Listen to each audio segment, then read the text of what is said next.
अस्सलाम वालेकुम स्टूडेंट्स। इस वीडियो में हम पढ़ रहे हैं यूनिट 1 रियाजी जमात नाम। वो सवाल आते हैं जो बार बार बोर्ड के एग्ज़ाम में आते रहते हैं। इन सवालों को तैयार करके आप आसानी से पास हो सकते हैं। तो हम चलते हैं सवालों की तरफ। पहला सवाल है, मुस्ततीली कालब की तारीफ़ करें।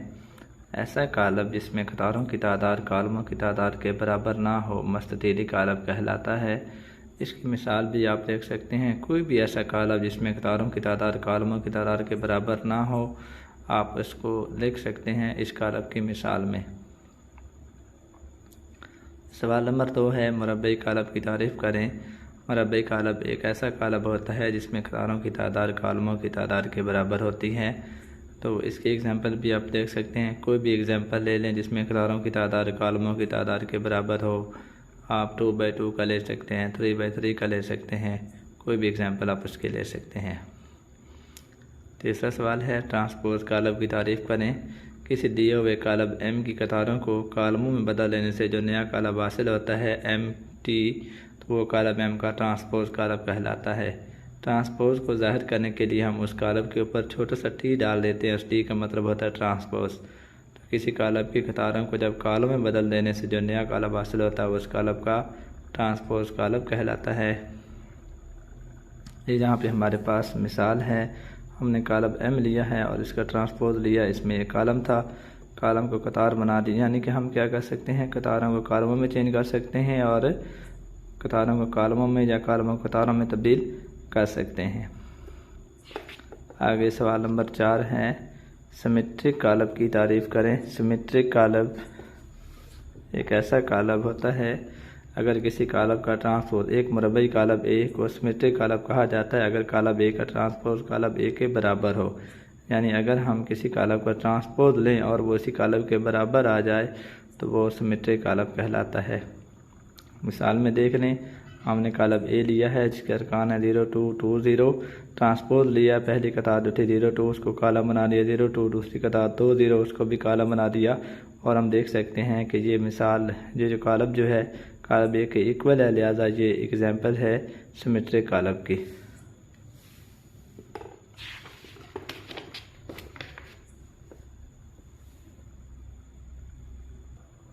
जी नेक्स्ट क्वेश्चन है, स्क्यू सिमेट्रिक कालब की तारीफ़ करें। एक मुरब्बई कालब A स्क्यू सिमेट्रिक कालब कहलाता है अगर उस कालब का ट्रांसपोज -a के बराबर हो। यानी अगर हमारे पास कोई ऐसा कालब हो, हम उसका ट्रांसपोज लें और वो a के बराबर ना आए बल्कि उसके नेगेटिव मैट्रिक्स के बराबर आए तो वो स्क्यू सिमेट्रिक मैट्रिक्स कहलाता है। उसकी मिसाल देख लें, हमने कालब लिया A 0 2 -2 और 0 ट्रांसपोज लेते हैं जब इसका तो 0 -2। तो पहला कालम पहली कतार बन गया, दूसरा कालम दूसरी कतार बन गया। तो हम यहाँ से देख सकते हैं कालब A का ट्रांसपोज कालब A के बराबर नहीं है। लेकिन जब इसमें से हम जब माइनस कामा ले लेते हैं तो पीछे जो कालब बच जाता है वो कालब A के बराबर आ जाता है। तो लिहाजा हम कह सकते हैं कि अगर ऐसा कालब जिसका ट्रांसपोज उस कालब के बराबर ना हो तो बल्कि उसके नेगेटिव कालब के बराबर आए तो वो स्क्यू सिमेट्रिक कालब कहलाता है। छठा क्वेश्चन है, अगर हमें एक कालब A दिया हुआ है, हमने तस्दीक करनी है कि उसके ट्रांसपोज का ट्रांसपोज कालब A के बराबर है। ये कालब A हमारे पास 1 2 0 1, इसका ट्रांसपोज लिया, पहली कतार को पहला कालम बना दिया, दूसरी कतार को दूसरा कालम बना दिया। क्योंकि 2 बार ट्रांसपोज लेना है अगेन, फिर हमने इसका ट्रांसपोज ले लिया। पहली कतार 1 0 पहला कालम बन गई, दूसरी कतार 2 1 दूसरा कालम बन गई। और हम देख सकते हैं कि ये कालब A के बराबर है। तो बस हमारी पड़ताल कंप्लीट हो गई है कि अगर हम किसी कालब का ट्रांसपोज लें फिर उसका ट्रांसपोज ले लें तो हमें वो कालब दोबारा से हासिल हो जाता है। और 7वां सवाल है, कालब B दिया हुआ है, वो भी इसी तरीके से तस्दीक करनी है। कालब B का ट्रांसपोज फिर उसका ट्रांसपोज कालब B के बराबर आए, सेम जैसे पहला क्वेश्चन हमने किया उस तरीके से आप कर सकते हैं। क्वेश्चन नंबर 8 है, ज़रबी हासिल मालूम करें। ये कालब हमें दिए हुए हैं, हमने इनको आपस में ज़रब देनी है। तो ज़रब देने का असूल आप याद रख लें कि आपका लेफ़्ट साइड पे जो कालब होता है उसकी कतार को राइट साइड के कालम से आपने ज़रब देनी होती है। तो इधर देख लें, 1 को ज़रब देंगे 5 से, दरमियान में प्लस लगाएंगे, इधर से आगे जाएंगे, ऊपर से नीचे आ जाना है। यानी आपने ज़रब जो देनी है वो इस तरीके से कि 1 पहली तरफ देने के बाद आगे तरफ आ जाना है और इधर से नीचे की तरफ आ जाना है। तो 1 ज़रब 5 जमा 2 ज़रब -4 आ जाएगा।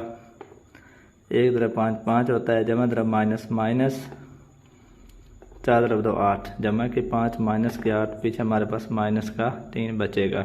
अगला क्वेश्चन देख लें, इसमें भी हमने ज़रब देनी है। नफ़ी का 3 0 है, 4 0 है। नफ़ी 3 को 4 से ज़रब दे देंगे, दरमियान में प्लस आ जाएगा। 0 से 0 को 0 से देंगे। नफ़ी 3 ज़रब 4, नफ़ी के 12 आ जाएंगे, जमा 0 ज़रब 0 0, तो ये नफ़ी 12 आपके पास आ जाएगा। इसी तरीके से अगला क्वेश्चन है 6 0, कालब पहला है तो उसको 4 0 दूसरे कालब से हमने ज़रब देनी है।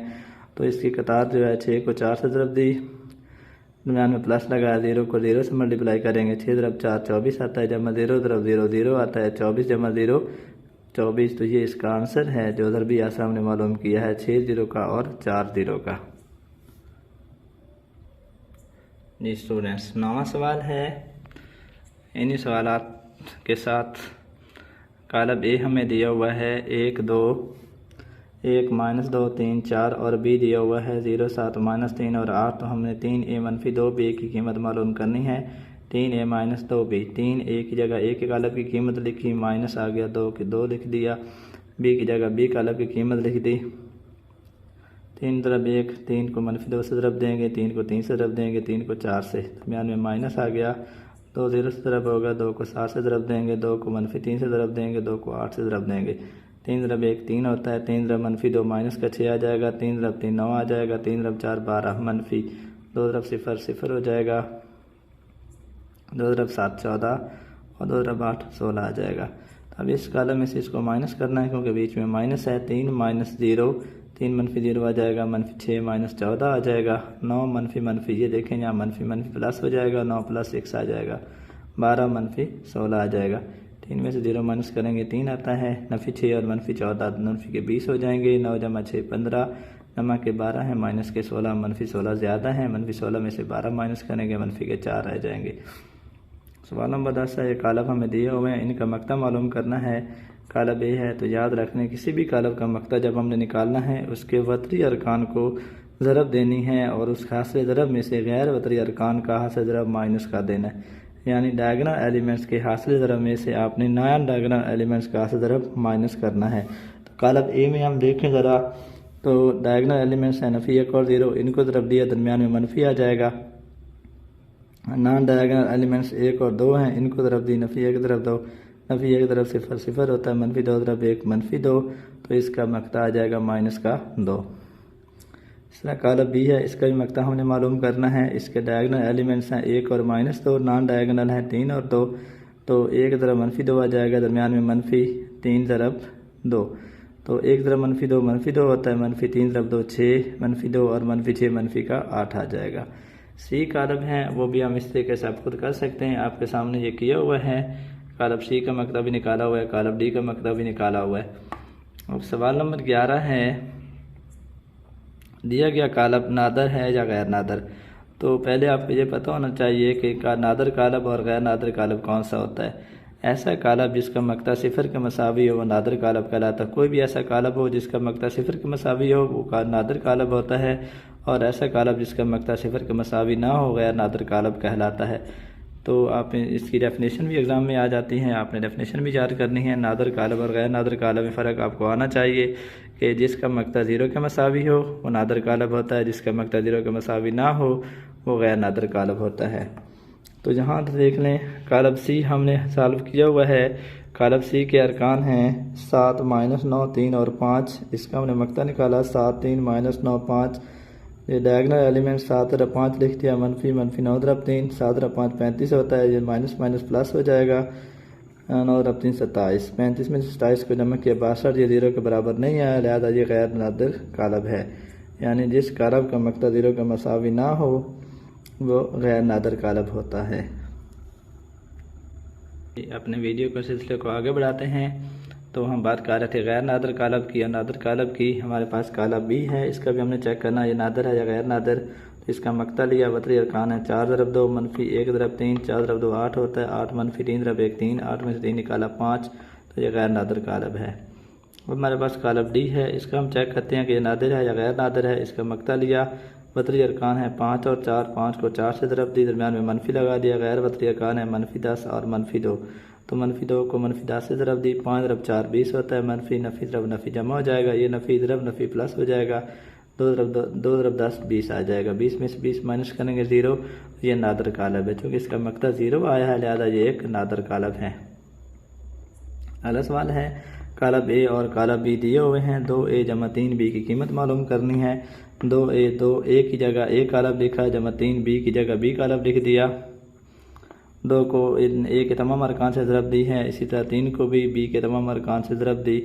तो 2 दरब 2 4 आ गया, 2 दरब 3 6, 2 दरब 1 2, 2 दरब 0 0 आ जाएगा, जमा 3 दरब 5 15 आ जाएगा, 3 दरब मनफी 4 मनफी 12 आ जाएगा, 3 दरब मनफी 2 मनफी 6 आ जाएगा, 3 दरब मनफी 1 मनफी का 3 आ जाएगा।